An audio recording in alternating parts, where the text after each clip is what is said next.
Hello, hello, hello everyone, NecroVMX here, and I think I need this light. I'm kind of backlit by the window, and that's better. Hello everyone, NecroVMX here, and welcome back with more Dragon Quest VIII. So I actually changed my mind on something here. Initially, I wasn't going to, I was just going to get all that stuff, right? And I have enough money for, well, I have 26k right now. But what I decided to do, because there's a bunch of items that I'm going to need to get that are enemy drops, might as well put that in here now. A few of those things I'd already gotten and done the alchemy of, because there's a lot more alchemy to do just from stuff that is never sold, but you would only ever get from enemy drops. So that being said, okay, so on my list I have 3 dragon scales, 1 fishnet stockings, a gold nugget, 6 magic beast hides, 15 orichalcums, that's going to be a rough one, 3 ruinous shields, 2 rusty old swords, and 6 slime crowns. That one's also a rough one. I'm probably going to say let's go after the slime crowns and the orichalcum at the same time, because the slime crowns are dropped by Metal King slimes. Oh, no, I'm sorry. The orichalcums are dropped by Metal King slimes. You can also get them from Pandora's boxes. I'm gonna need 15. That's a lot. I don't know where I can get Pandora's boxes in the wild, right? But Metal King slime is very lucrative to fight for experience. Slime crowns, I need 6 of them. King slimes and Metal King slimes both drop them. So really, it just seems like we want to go to that slime-only area, right? So that being said, that's near Tryon Gully, right? Wait. Oh, you're gonna hear Discord sounds because I took myself off of streamer mode.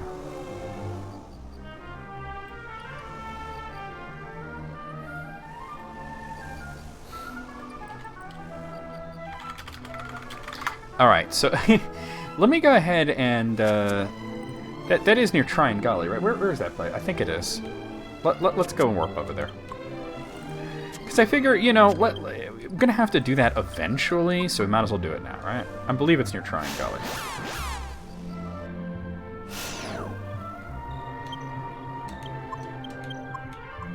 Just went there the other day, and I don't remember, so... I still have it on speed up. I should probably take it off for now. Let's see. There's this town. I think that's it. Is it? No, that's not it, is it? No. Well, oh god, I don't remember where this place is. I just went there to get items, and I don't remember where it was.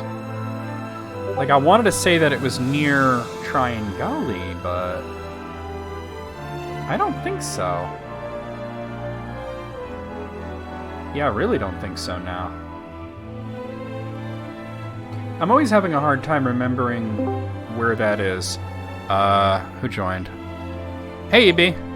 I actually took streamer mode off because I didn't want anybody to scare the crap out of me today. I am recording right now, but I'm doing like a grinding thing where I'm trying to get specific items from enemy drops. But I'm trying to remember where it is that... There's this place where all slimes are. Let me see. DQA area, all slime. I don't remember where it's near. You know? I was just there the other day to get treasures and metal slime locations. Slime Hill. Yeah, where's Slime Hill? Yo, where's Slime Hill at? Slime Hill. My therapist likes Game of Thrones, so... Guess nobody's perfect. Maybe Flower does too, so... On Twitter, she talks about that in our new show. Oh no, they're talking about something else. That's not... Where the hell is the Slime Hill? Where the white slime's at? Where all the white slime's at? Oh, it's near Mystical Spring. Oh, okay, cool. Okay, cool. I was in the wrong area. Where all the white slime? You know, there aren't white slimes. That's what's funny. Mystical Spring. Like, I could probably fly there, but... Why? Yeah. You know what's interesting? So you were just saying on the Discord that your grandmother's always, like, every week calls in the middle of your therapy session, even though she always seems to forget that that's a thing, right? Right. What's so important every week? Is it something different, or is it always the same? It's always something different. Sometimes she is honestly just bored at work between clients. And wants to shoot the shit. And I'm like, but I'm in the middle of therapy. So coincidentally, she always calls you during that time because there's always something. Yeah, this time it was because she's at the store that has my pharmacy and wanted to know if I had any meds to pick up. Oh, well, that's at least somewhat new. Yeah, but like, Yeah. okay, maybe it's a generational thing, but like, that could have been a text, right? Yeah. Okay, Which she loves texting more than I do, so. Okay, this is bugging me because I know it's around here, but I don't. There it is! I think. I'm losing my mind. I was just at Slime Hill the other day and made a mental note of where it is. This is, Is this it? Wait, it looks right, but... One way to find out. No, not if I'm running into bloody hands. Okay, this drives me crazy because, like I said, it's an area that I just went to. And I made a mental note of where it was because it's something that I always seem to forget the location. God damn it. Really? I always seem to forget the location of, but I forgot. And it was only like 2 days ago that I was recording this. Oh, once rolling is not it's not trending for me. Well, that's good. King of the Hill is. I get that a lot, King of the Hill on Twitter. Alright, let me go back to reading this. Hulu has finally announced that they've picked up the revival. This is saying north of Arcadia. Okay, let's try that. Like, they've been saying the revival is coming for a while, but I guess now Hulu has finally announced that they picked it up, it is coming. Yeah, because for a while they were saying that Mike Judge may have jumped the gun a little bit in announcing it. Yeah. No, god damn it. Oh my god, I just want to heal myself real quick. I guess now it's actually, somebody's actually paying to make it, so. God damn it. They'd have plenty more money if they just invested in propane and propane accessories. I do notice they keep saying revival, not like reboot or remake or anything, so I think maybe they are like going to continue years later or whatever. That was the plan that I had heard. Oh, let me take the speed up. Yeah. Okay, wait. Where's Arcadia? There it is. Okay. Oh, yeah, that's... I recognize it. This is the spot. I think if they end up saying, like... I think ideally they would say, like, you know, Luann and Lucky moved away somewhere. Yeah, that... raised Gracie together. But if they really had to write them out, it'd be interesting to see if, like, the Hills ended up raising Gracie. That makes some sense, right? Especially since the Bobby would be older, you know. And... It would be interesting to see if, like, Mr. Strickland had passed. Yeah. And maybe Hank took over Strickland Propane. Alright, so the only enemies I'm interested in here are Metal King Slimes or King Slimes. Oh, well, I probably should have killed the Metal Slimes, but... And you know that the Hills would, you know, gladly take in Gracie. They wanted more kids. Yeah, I mean, they took in Luann. Yeah. Even though Hank kind of resisted that at first. Took him a little while. I think it was not so much because it was Luann, and more because she was in an area that he wanted for himself. Right. You know? I think that, yeah, might as well. And after a while, like, in terms of her relationship with Lucky, he was the one who was more level-headed about it. Peggy was. Peggy was convinced that, you know, he was just a trashy redneck, she could do so much better and everything else.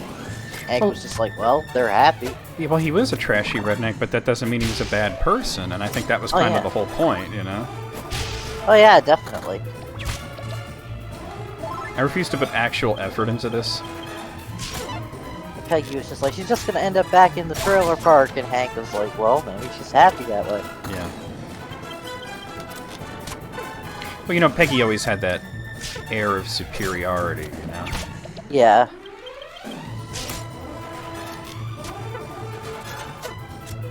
Oh my Which god. one of the few times that Peggy was like undoubtedly right was when she went up against Lucky's sister. Yeah, I don't rightly, off the top of my head, remember that. So could you maybe That go was into a actually little more detail? the episode. I think that was actually the episode when Gracie was born. But Lucky's sister turns out to be like really cosmopolitan and really into modern things. And Oh. she was like, But she was more like a phony, right? yeah. Oh yeah, and- she was the one that wanted to do like the non-standard birth and all that. Yeah, she did the nursery in like all monochromatic colors. And Peggy goes in and looks at it. She's trying to be understanding for, you know, Lucky Yeah. and Luann's sake because they want to get along with her and stuff. And she goes, you know, this is soulless, this is joyless, no baby's going to like it here. Here we And- go. She was the one that told Luann to do things the way that she wants to do. Don't let this woman tell her to do things. Yeah. Just because it's supposedly, you know, the modern and cosmopolitan way to do it. I want her name to be Lasagna. They gave you the good stuff. Yeah, oh, they get the baby's not going to be named Lasagna. She's just high, you know. Yeah.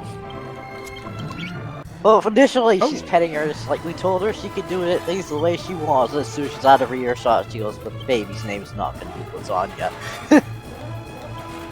And then they cue to the card when they say, you know, the baby's actual name is Grace Margaret Kleinschmidt. I don't actually have a scythe there, so I guess we'll just wait. I'm trying Which- to. That's another interesting thing, that Lucky's family is actually technically Jewish. He's a Jewish redneck. It was always something interesting with him, right?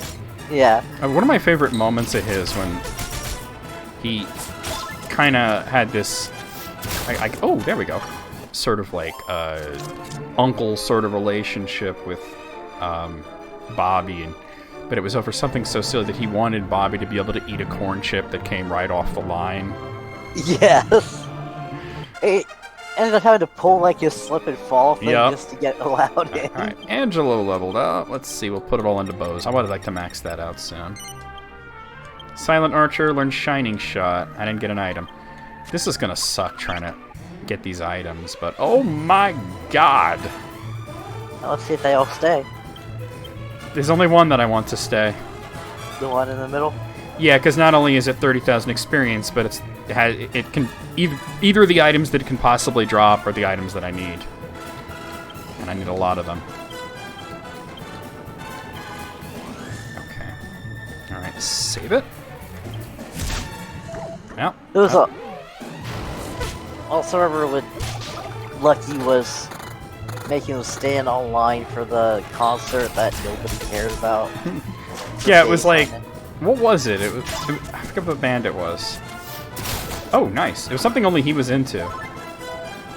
I forget, and he was saying it because he wanted the best seats in the house, and then it turns out the seats that he wanted were obstructed view. And he's like, yeah, but for the few minutes where he stays on top of the speaker and does his solos, so they're the best seats in the house. That's what I liked about the character Lucky. He appreciated these little things in life. The things that kept him happy were very unusual, but they kept him happy. At one point, because they're standing in line, and Bobby mentions, like, should I be at school? He's like, wait, you're still at school? And like, go! And then Luann's like, wait, but you're letting him go, and not me. It's like, the code of the line acknowledges that the children are our future. 50,000 experience. Okay, so Cool. 8 hits, Yep, level there. 42. Let's see. We'll put it into fisticuffs, I guess. So he becomes a brawny brawler and learns Stone's Throw. Alright, Yangus is level 40. They're probably all level up. Yangus is level 42. Alright, we definitely put that into axes.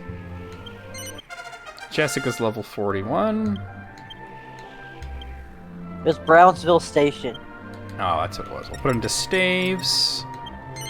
So she becomes a junior staffer, learns Kasap. And staff analyst. Oh my god. Magic points increased by 20 when she's using a staff. She's not, so that doesn't matter. Hey, nice. I didn't get a slime crown or an orichalcum, but nice. These are such a pain in the ass to get.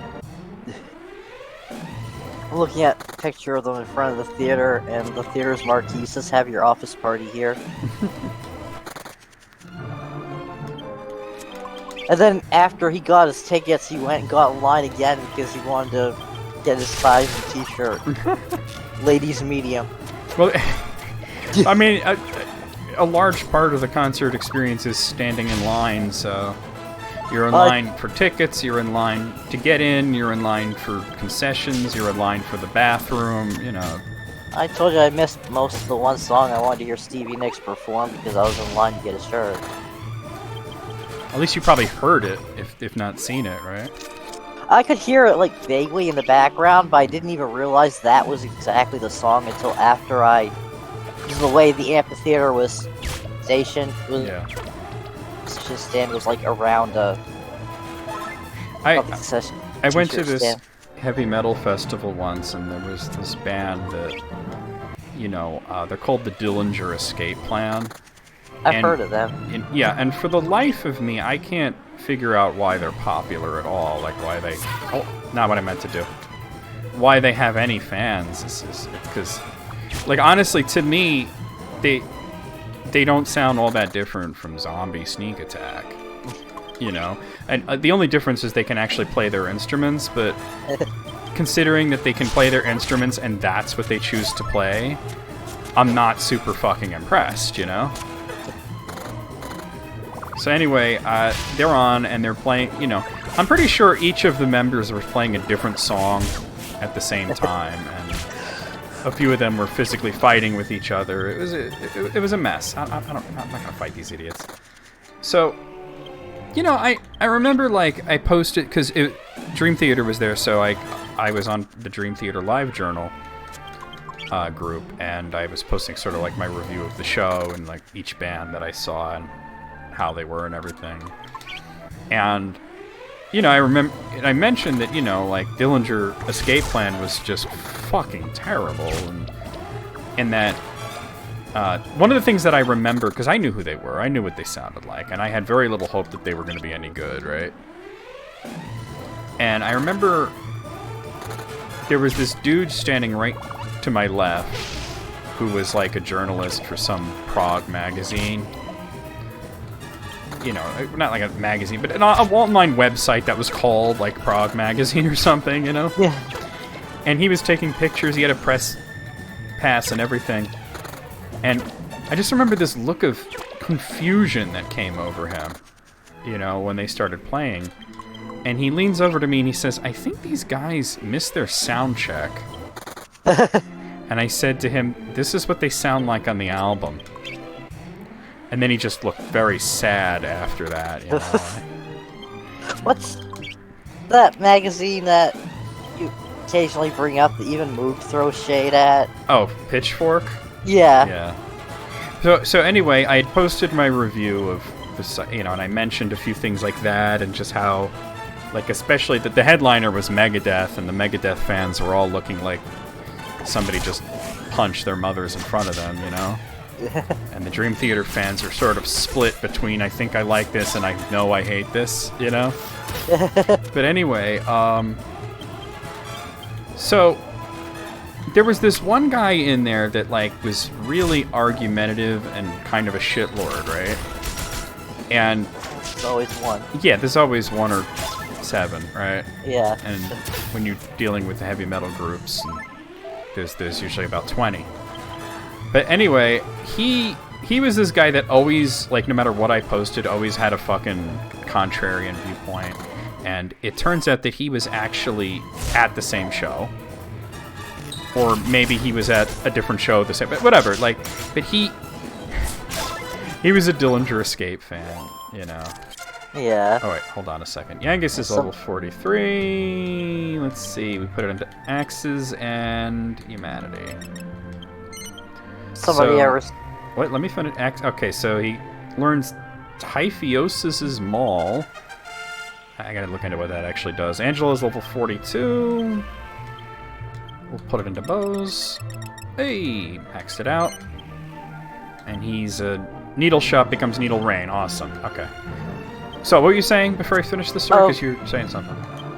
I was gonna say, whenever there's Oh, no. like a really Hold terrible band. Hold on a second. I think the emulator just fucking crashed on me. Oh shit. Well, I had just saved it right before killing that metal slime, so it's not like it's that big of a deal. But oh yeah, this crashed out on me. It doesn't happen to PlayStation 2 emulator all that often, but sometimes. Because I'm here.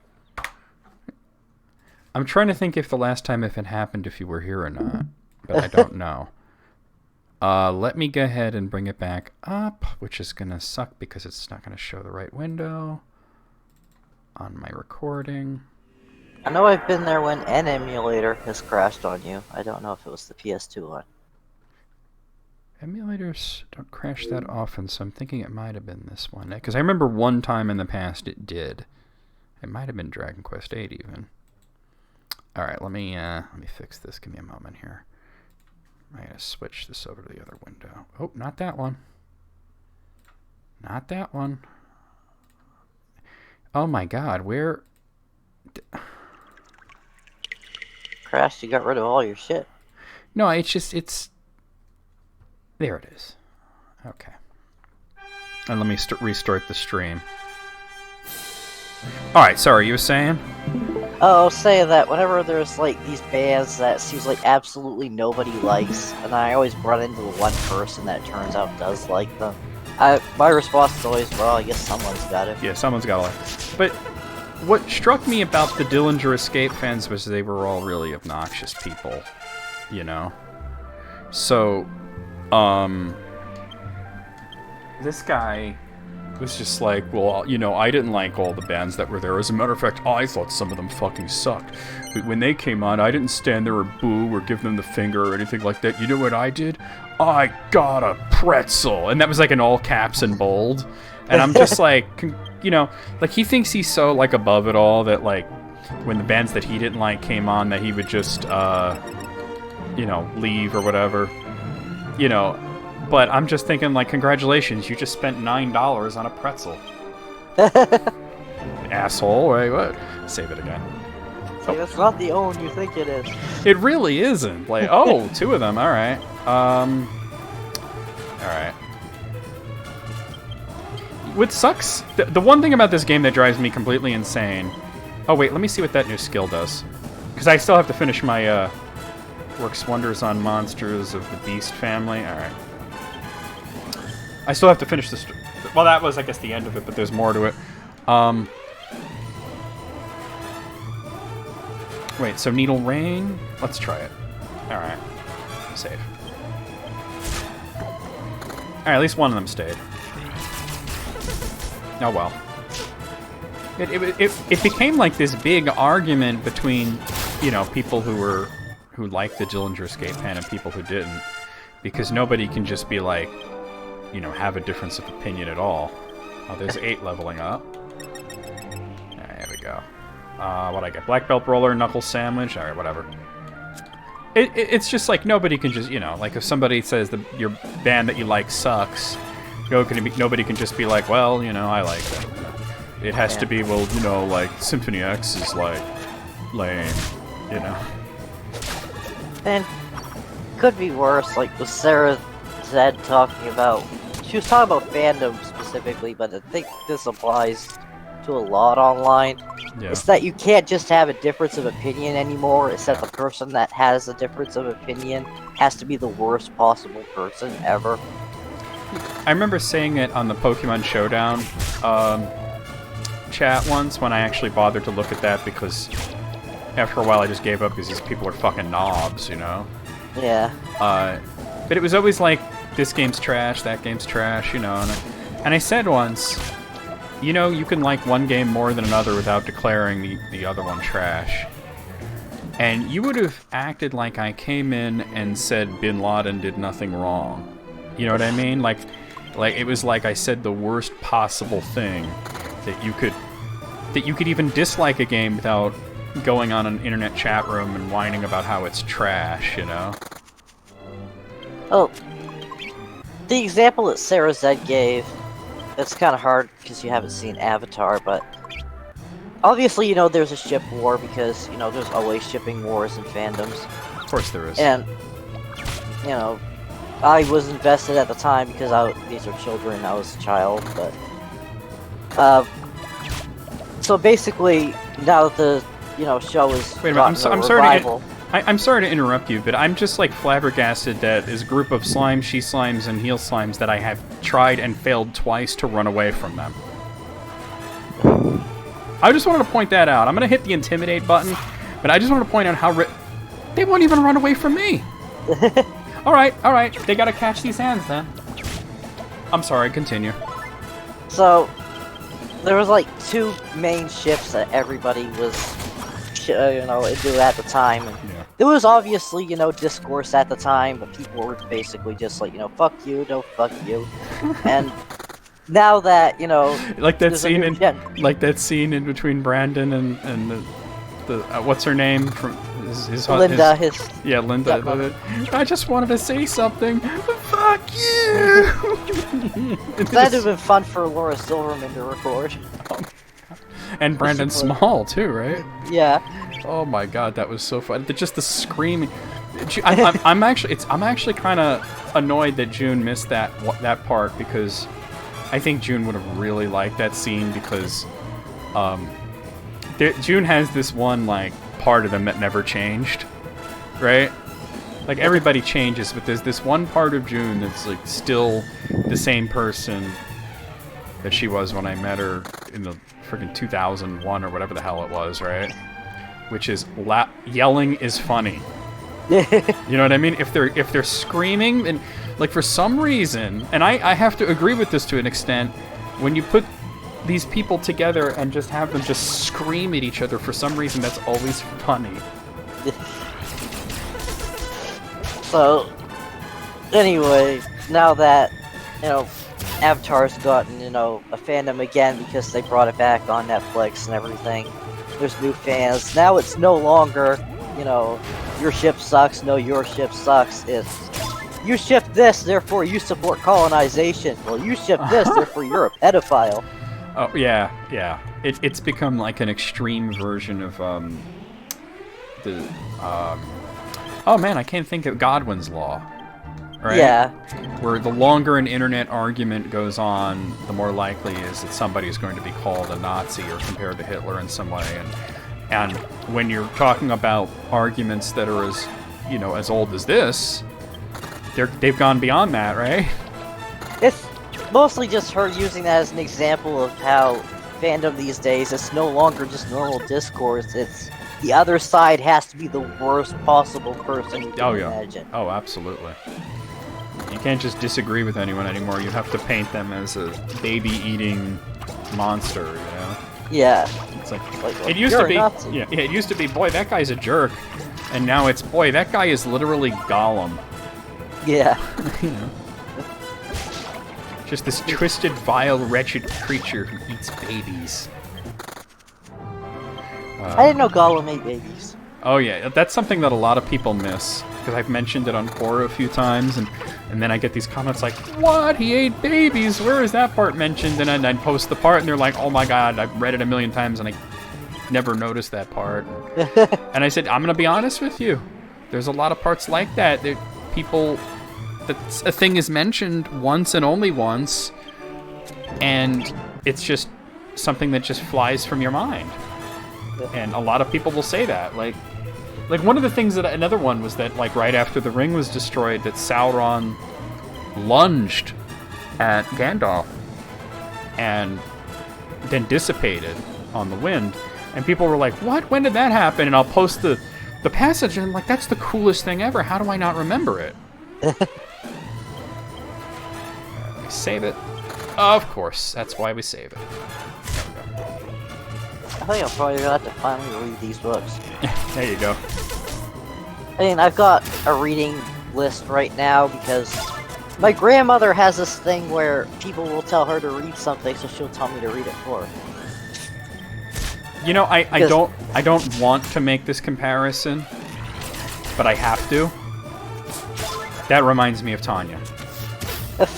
I hate to say it, because your grandmother is a good person, and she's not at all like Tanya, and I don't want to compare your grandmother to Tanya, but Tanya, would always try to get me invested in some game that she didn't have, and she just wanted me to play so that I could tell her what her opinion is. I mean, it happened with Undertale, you know? My grandmother, like I said, she's not the kind of person who can sit still, so she doesn't do a lot of reading. So, with, like, one of her friends self-published a book on Amazon, and she's like, well, I'm not going to read this, so could you read this and let me know how it is? So I read it, and it was just a mediocre young adult sci-fi novel, that was it. But then does she regurgitate your opinions back to the author? Or? I think this time she admitted that she just had me read it because she didn't have time. But I left a review on Amazon. It was a fairly decent review, so. It's where it's okay, but I'm going to be a little nicer because I know the person. I want them to do well, you know. I did disclose in the review that I technically have some connection to the author, even though I've never actually met her. Ooh. When is Amazon going to get rid of the stars and just make it thumbs up, thumbs down? Because nobody ever rates anything 3 stars. I mean, I rated the last Mercedes Lackey book 3 stars. But that's because, let's be honest, it kind of sucked and you were being nice. It was because there was some good points in there, but she kept ruining it. And I even said that to, like, the other person that I talked to who reads these books since he hadn't read that one or the one before it yet, and I was like, there's some genuinely interesting stuff in there that I did enjoy, just she kept fucking it up. But this book, I think I gave it 4 stars. I said that, you know, it's a good genre entry, just it's not a genre that I'm particularly interested in. Well, you know, I just wanted to say, do you realize how much restraint it took me when I ran into Mercedes Lackey on Quora the second time to not leave some sort of comment about how she was wrong about orcs?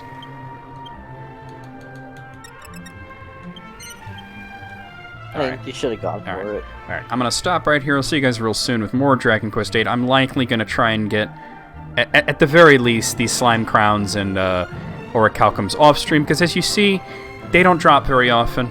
And I might have to give Yangus a scythe and maybe try to steal, but the steal rate is even lower than the drop rate, so I'm doing the best I can here, guys. I'll see you guys real soon.